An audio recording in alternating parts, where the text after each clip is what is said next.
이번에 난방비 엄청 올랐죠. 난방비 아끼기 위해서 보일러 켰다가 따뜻해지면 보일러 끄고 출근할 때 집에 아무도 없으니까 외출 모드 눌러서 절약하시는 분들 절대 그러시면 안 됩니다. 절약하려고 하는 행동인데 오히려 이 행동 때문에 난방비 폭탄 맞습니다. 오늘 제가 난방비 줄이는 방법, 자취방, 아파트, 집에 있을 때, 외출할 때, 샤워할 때 별로 나눠서 핵심만 딱 짚어드릴게요. 이대로만 하시면 따뜻하게 지내면서도 난방비 엄청나게 줄일 수 있습니다. 개별 난방, 지역 난방 이런 거 다 떠나서 일단 절대 하면 안 되는 거, 난방비가 아무리 많이 나와도 절대로 난방을 끄거나 외출 모드로 설정하시면 안 됩니다. 난방의 로직은 간단합니다. 현재 온도를 목표 온도까지 맞추는 거예요. 만약에 여러분이 실내 온도를 23도로 설정했는데 현재 온도가 20도라면 목표한 온도에 다다를 때까지 보일러가 가스로 물을 계속 데피고 이걸 바닥에 흘려보냅니다. 그렇게 해서 23도가 되고 나면 그 다음부터는 이 온도가 23도에서 더 떨어지지 않도록 계속 열을 유지시켜주는 작업을 합니다. 근데 만약에 이 난방비를 아끼겠다고 난방을 끄거나 외출 모드로 돌리면 겨우 높여놨던 이 온도가 실시간으로 끝없이 쭉쭉 떨어집니다. 22도, 21도, 20도,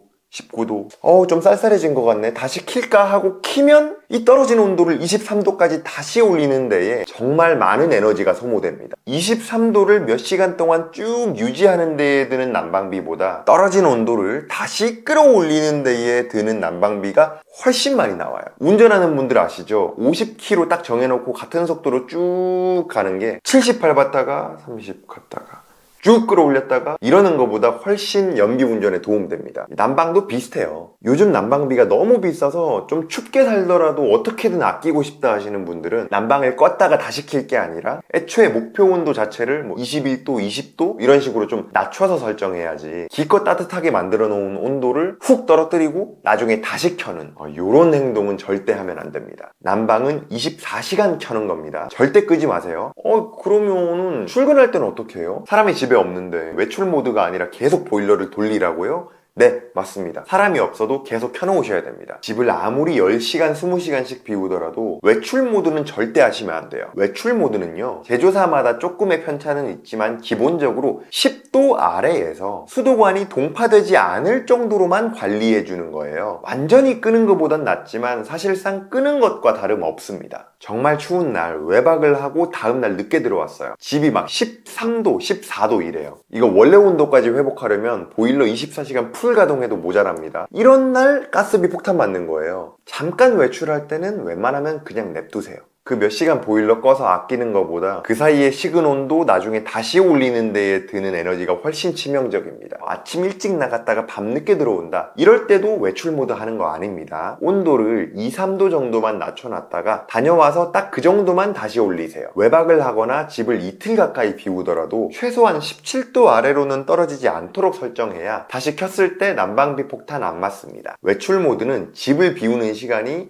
3일, 5일, 일주일, 2주일 이렇게 길어질 때 의미가 있는 거예요. 단열 상태라던가 집집마다 편차가 워낙 커서 정확하게 3일까지는 외출 모드 쓰지 말고 3일부터는 외출 모드 쓰세요 이렇게 제가 딱 정해드릴 순 없지만 최소한 하루 이틀 안쪽의 외출은 외출 모드 하는 거 아닙니다. 2, 3도 정도만 낮춰놓으세요. 자, 이제부터는 난방 방식에 따라서 전략이 달라집니다. 어지간하면 둘 중 하나예요. 개별 난방 아니면 지역 난방. 빌라나 자취방이면 거의 개별 난방이고요. 여러 세대가 모여있는 좀 최근에 지어진 아파트다 그러면 지역 난방일 가능성이 있습니다. 둘 다 뜨거운 온수를 바닥에 흘려보내서 요걸로 공기를 따뜻하게 만든다. 요 기본 원리는 똑같습니다. 근데 개별 난방은 이 뜨거운 물을 보일러 가스로 집집마다 직접 개별로 데우는 거고요. 지역 난방은 인근 공장으로부터 뜨거운 물을 받아와서 그 물을 바닥에 흘려보내는 겁니다. 개별 난방을 쓰고 있다면 온돌 모드만 기억하세요. 다른 영상 보니까 막 온돌 모드 쓰면 무조건 난방비 2배 절약됩니다 막 이렇게 얘기하는데 그건 아니고요. 난방의 기준을 실내 공기 온도로 할지 아니면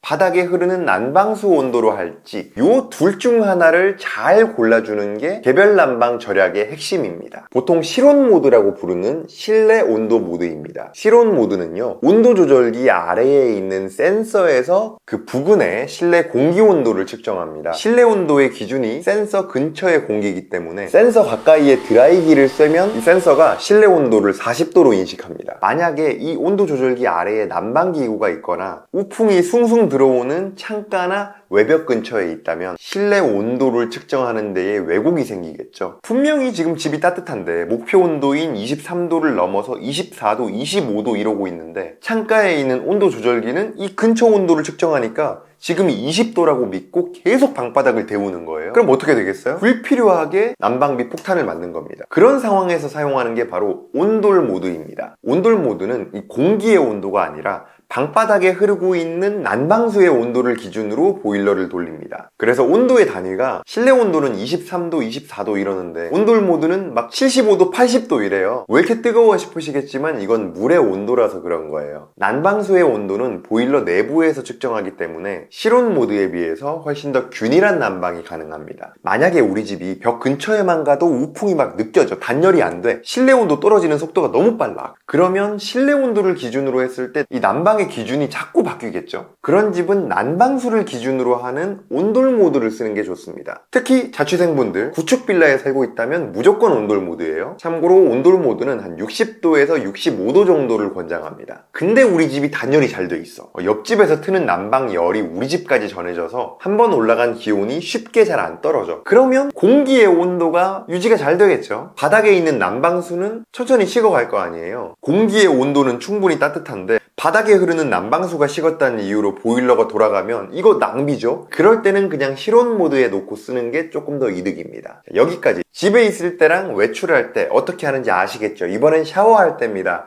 샤워할 때 우리 온수 모드로 돌려놓고 씻잖아요. 이 온수 모드 절대 고로 설정하지 마세요. 고가 몇 도인지 아세요?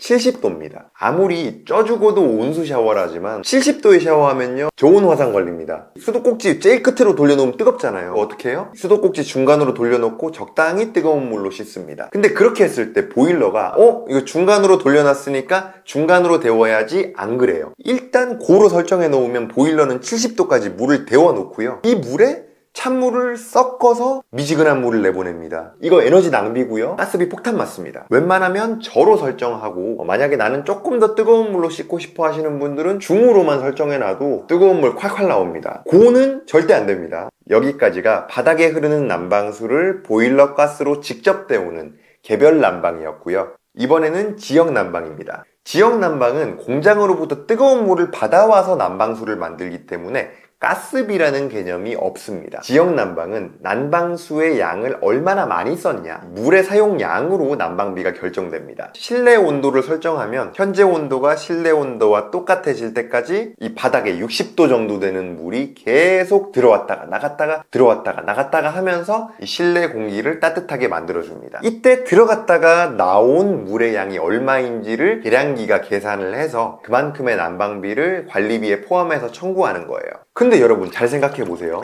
60도 정도 되는 뜨거운 물이 방바닥 안에 들어왔어요. 근데 들어오자마자 바로 내보낼 필요가 있을까요? 뜨거운 물을 방에 받아놓고 딱 잠그는 거야. 내보내지도 않고 더 받지도 않고 요 가둬둔 물 안에서 이 60도 물이 공기를 데워주겠죠. 공기가 따뜻해졌어. 그리고 물은 식었다? 그럼 그때 내보내요. 그리고 다시 뜨거운 물을 받아요. 이거를 간헐적 난방이라고 합니다. 온도 조절기의 타이머 기능을 활용해서 5분으로 시간을 설정합니다. 그러면 5분 동안 방바닥에 온수를 가득 채우고 얘를 잠궈놨다가 55분 뒤에 버립니다. 다시 5분 동안 온수를 받고 55분 뒤에 버려요. 이 방법을 쓰면 집을 따뜻하게 유지하면서도 난방비를 엄청나게 줄일 수 있습니다. 간혹 가다가 이 온도 조절기에 분단위의 타이머 기능이 없는 분들이 있어요. 그런 분들은 온도 조절기를 교체해서라도 타이머 기능을 활용해서 간헐적 난방을 하시는 게 훨씬 경제적일 거예요. 저희 집 온도 조절기는 예약이란 버튼밖에 없어서 처음에 누르면 시간 단위로 예약밖에 할 수 없습니다. 근데 2번 누르면 숨어있던 타이머 기능이 나옵니다. 분 단위로 10분, 15분 이렇게. 아쉽게도 저희 집은 5분짜리 타이머는 안 돼서 1시간에 10분 타이머로 설정해놨어요. 자, 중요한 포인트 60초 안에 정리해 볼게요. 난방 껐다 켰다 하면 폭탄 완전 맞습니다. 난방비를 아끼고 싶으면 난방을 끄지 말고 아예 온도를 몇 도 낮춰서 설정하세요. 외출 모드 절대 켜지 마세요. 그건 난방 끄는 거랑 똑같습니다. 웬만하면은 그 온도 그대로 가만 냅두고 하루 종일 집을 비우거나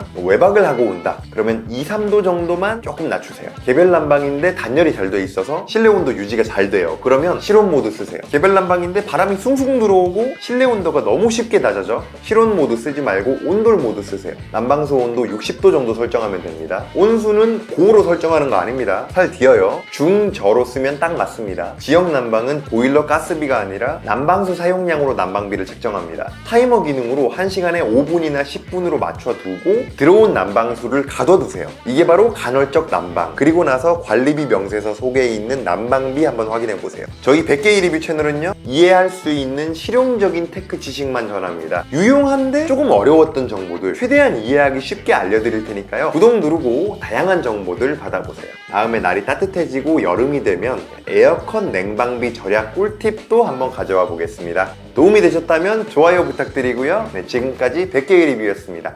감사합니다.